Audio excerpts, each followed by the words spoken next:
5, 4, 3, 2, 1.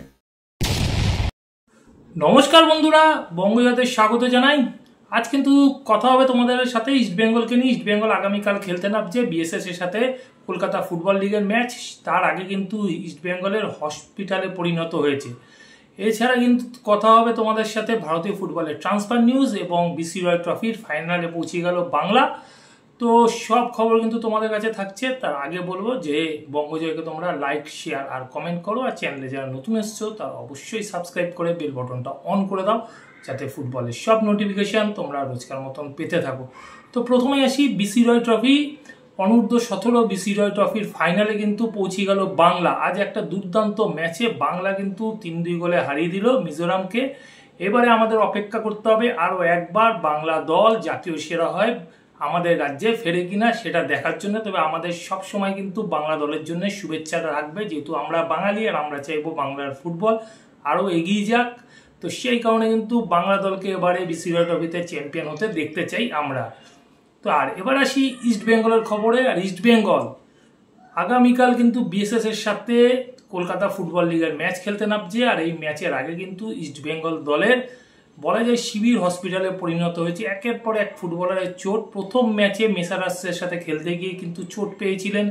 তোমরা জানো যে মনতোষ মাঝি গোলও করেছিল ওই ম্যাচে। তারপর থেকে কিন্তু তিনি একেবারে বাইরে চলে গেছেন, তাকে পাচ্ছে না ইস্টবেঙ্গল। যেমন তেমনই কিন্তু আগামীকাল ম্যাচে পাওয়া যাবে না জেসিন টিকেকে, কেননা জেসিন টিকের হ্যামস্ট্রিং একটা ইনজুরি হয়েছে এবং 10 থেকে 12 দিন কিন্তু তাকে মাঠের বাইরে থাকতে হবে।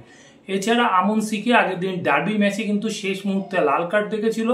তো সেই কারণে কিন্তু আমন সিকেকেও কিন্তু পাওয়া যাবে না আগামীকালের ম্যাচে। অন্যদিকে আগের ম্যাচের হিরো বলা যায় ডার্বি ম্যাচে যে একাই মোহনবাগানকে শেষ করে দিয়েছিল, সে সায়ন ব্যানার্জি গোল করেছিল এবং গোল করেছিল। তারও কিন্তু পায়ে একটা চোট আছে, পায়ের পাতায় চোট আছে। তবে আজ কিন্তু ইস্টবেঙ্গল দলের সাথে সায়ন ব্যানার্জি কিন্তু চুটিয়ে অনুশীলন করতে দেখা গেছে এবং আমরা আশা করতে পারি আগামীকাল ম্যাচে কিন্তু সায়ন ব্যানার্জিকে হয়তো ইস্টবেঙ্গল পাবে এবং ইস্টবেঙ্গলে খেলতে নামবে।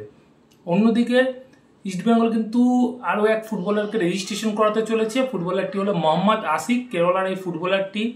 এই ফুটবলারটিকে কিন্তু রেজিস্ট্রেশন করাচ্ছে ইস্টবেঙ্গল, কেননা এই ইস্টবেঙ্গলের যে স্ট্রাইকার সমস্যা চলছে, যেমন জেসিন টিকেকে পাওয়া যাবে না, যেমন মনতোষ মাঝিকে পাওয়া যাবে না, আমন সিকেও নেই। তো সেই জন্য কিন্তু এই মোহাম্মদ আশিককে রেজিস্ট্রেশন করিয়ে আগামীকাল ম্যাচে খেলানোর চেষ্টা চলছে ইস্টবেঙ্গল শিবিরে। আর ইস্টবেঙ্গল শিবিরের জন্য আরও একটা খবর, সেটা হচ্ছে আদিত্য পাত্র। আদিত্য পাত্র জানো যে কলকাতা লিগের ম্যাচগুলো খেলছিল, কিন্তু গত ডার্বিতে তাকে খেলানো হয়নি, দেবজিৎ মজুমদারকে খেলানো হয়েছিল এবং সেই জন্য কিন্তু আদিত্য পাত্র যে ডার্বি ম্যাচ ছিল শনিবার, তার আগের দিন শুক্রবার কিন্তু দলের সাথে অনুশীলন করেননি বা তিনি দলের অনুশীলনে যোগ দেননি। এবং আমরা দেখেছিলাম রিজার্ভ গোলকিপার হিসেবে গৌরব সাউকে। তো সেই জায়গা থেকে আদিত্য পাত্র কিন্তু আজ দলের সাথে অনুশীলনে যোগ দিয়েছে এবং অনুশীলনে যোগ দিলেও দলের শুটিং প্র্যাকটিসে কিন্তু আদিত্য পাত্রকে দেখা গেলেও যখন ইস্টবেঙ্গল দল সিচুয়েশন প্র্যাকটিস হচ্ছিল সেই সময় কিন্তু ইস্টবেঙ্গল দলের সাথে কিন্তু সিচুয়েশন প্র্যাকটিসে আদিত্য পাত্রকে দেখা যায়নি। এবং সম্ভবত আগামীকালের যে ম্যাচ আছে বিএসএস এর সাথে, সেই ম্যাচে হয়তো আদিত্য পাত্রকে খেলানো না হতে পারে, কেননা ডার্বির আগের দিন অনুশীলনে যোগ না দেওয়াটা কিন্তু খুব একটা ভালো চোখে দেখছেন ইস্টবেঙ্গল ম্যানেজমেন্ট। এবং সেই কারণে কিন্তু আগামীকাল ম্যাচে গৌরব সাউয়ের খেলার কিন্তু একটা যথেষ্ট সম্ভাবনা আছে।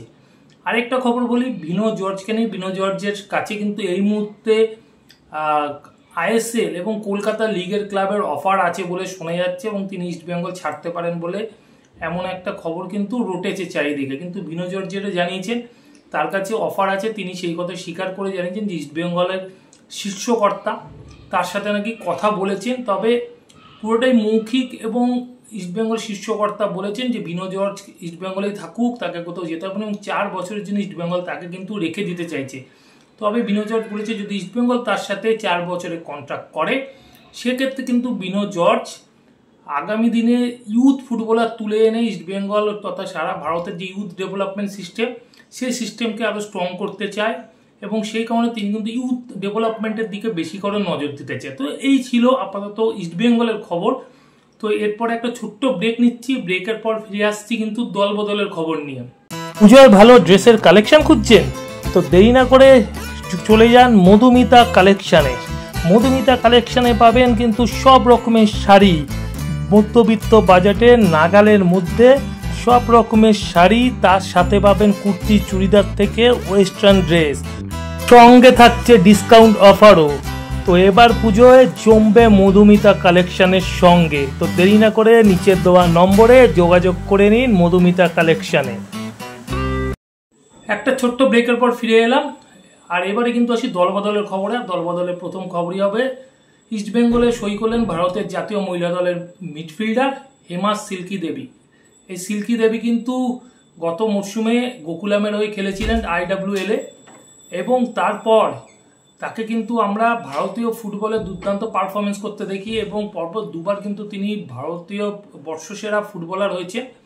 তো এই ফুটবলারকে সই করিয়ে আসন্ন AFC চ্যাম্পিয়ন্স লিগের জন্য ইস্টবেঙ্গল কিন্তু নিজেদের শক্তি আরও বাড়িয়ে নিল।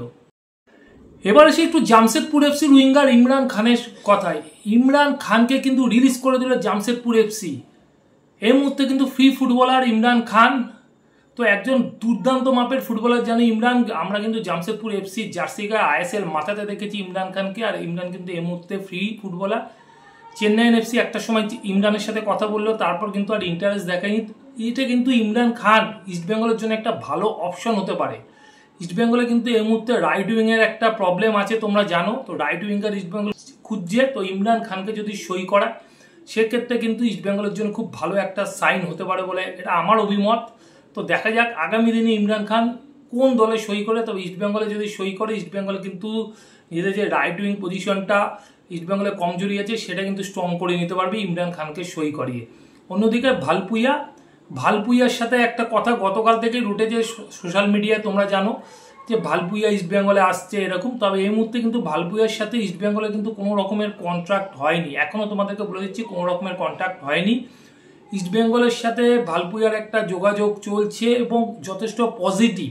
এইটুকু তোমাদেরকে বলতে পারি, যথেষ্ট পজিটিভ। তবে এখনো পর্যন্ত ভালপুইয়ার সাথে কিন্তু কোনো রকমের খাতায় কলমে কোনো চুক্তি হয়নি।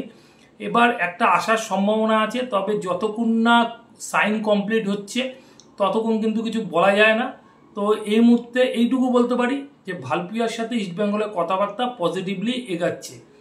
আর গতকালই শহরে চলে এসেছেন মরক্কান স্ট্রাইকার হামিদ আহাদার। তোমরা জানো সবাই, তাই নিয়ে আমি ভিডিও করেছিলাম এয়ারপোর্ট থেকে। তো হামিদকে কিন্তু রেজিস্ট্রেশন করিয়ে নেওয়া হয়েছে ডুরান্ড কাপের জন্যে, এবং পরবর্তী যে ডুরান্ড কাপের ম্যাচ আছে 6 তারিখ নামদারির সাথে ইস্টবেঙ্গলে, সেই ম্যাচে কিন্তু ঘুরিয়ে ফিরিয়ে ফুটবলারদেরকে দেখে নিতে চাইছে কোচ অস্কার ব্রুজো। তো সেই ম্যাচে কিন্তু কিছু পরিবর্তন হতে পারে, বিদেশিরও পরিবর্তন হতে পারে এবং দেশি ফুটবলারদেরও পরিবর্তন হতে পারে, এবং সবাইকে ঘুরিয়ে ফিরিয়ে কিন্তু দেখে নিতে চাইছে। কেননা ডুরান্ড কাপের যে 3টি ম্যাচ আছে গ্রুপ স্টেজে, এই ম্যাচগুলোকে কিন্তু ইস্টবেঙ্গল প্রি সিজনের প্র্যাকটিস ম্যাচ হিসেবে কিন্তু দেখছে। তো সেভাবে যে প্র্যাকটিস ম্যাচ যদি আমি পেয়ে যাই, তারপর নকআউটে গিয়ে টিম বুঝে একটা টিম নামাবো ভালো টিম, তার আগে কিন্তু যে 3টে ম্যাচ আছে 3টে ম্যাচ কিন্তু ঘুরিয়ে ফিরিয়ে খেলে নিতে চাইছে ইস্টবেঙ্গল কোচ অস্কার ব্রুজো। অন্যদিকে 30 তারিখ কিন্তু রাজারহাটে যে ফিফা এক্সেলেন্সি গ্রাউন্ড আছে, সেখানেও কিন্তু ইস্টবেঙ্গল একটা প্র্যাকটিস ম্যাচ খেলতে পারে বলে শোনা যাচ্ছে, এবং সেটা যদি ফাইনাল হয়ে যায় যে কার সাথে খেলবে প্র্যাকটিস ম্যাচ, সেটা কিন্তু আমি তোমাদেরকে জানিয়ে দেবো। তো বন্ধুরা, এখনকার মতন এই পর্যন্ত। নতুন খবর নিয়ে হাজির হবো পরের ভিডিওতে। যাওয়ার আগে শুধু একটাই কথা বলবো, আগের ভিডিও যারা মিস করে গেছো তাদের জন্য ডেসক্রিপশন বক্সে আগের ভিডিওর লিঙ্ক দেওয়া থাকবে, লিঙ্ক ক্লিক করে তোমরা আগের ভিডিও দেখে নিতে পারো। এখনকার মতন গুড বাই।